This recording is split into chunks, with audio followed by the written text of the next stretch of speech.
Bonjour, je m'appelle Yannick, je suis ETO à bord du Louvre depuis 5 ans.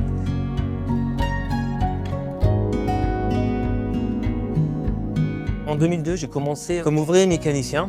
Je suis passé rapidement maître électricien. En 2019, la compagnie m'a payé une formation à l'ESM de Marseille pour devenir officier électricien à bord des bateaux, dit ETO.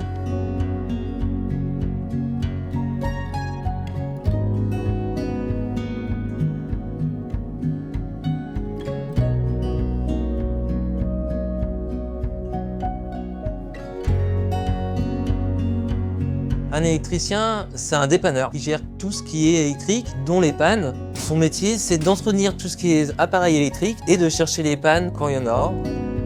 Sur le bateau, l'électricité se trouve partout. Là où il y a la lumière, il y a de l'électricité. Il y a les capteurs sur les moteurs, il y a les ventilations, il y a l'ascenseur. Selon la panne, il faut que j'agisse vite. Sur des appareils qui sont moins importants à bord, il faut savoir prioriser ces jobs en fonction de leur importance à bord. La plupart du temps, je suis tout seul sur les petites pannes. Quand les pannes sont très importantes, le chef et le second mécanicien sont quasiment tout le temps avec moi. Mes missions principales en tant que Théo, c'est de faire marcher le bateau, de réparer les pannes, de gérer les alarmes quand je suis de quart et de, si besoin, aider mes collègues en mécanique ou même sur le pont. On reste sur un bateau et on est une équipe avant tout. Pour m'aider à la tâche, j'ai 2 ouvriers qu'on appelle ici des reeferman qui s'occupent des conteneurs réfrigérés, qui sont là aussi pour m'aider dans mes travaux du quotidien, soit de l'éclairage, de l'entretien électrique ou toute autre tâche là où on en a besoin. La différence entre un ETO et un électricien, l'électricien, tout son planning est géré par les officiers, dont le second mécanicien.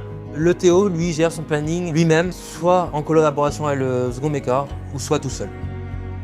Pour faire ce métier, il faut être curieux, autonome, être en constante évolution par rapport à les nouvelles technologies qui arrivent, il faut s'intéresser à la petite mécanique ou comment marche l'appareil en général pour pouvoir trouver les façons de le démonter, la façon de l'entretenir au mieux pour justement plus avoir de panne après.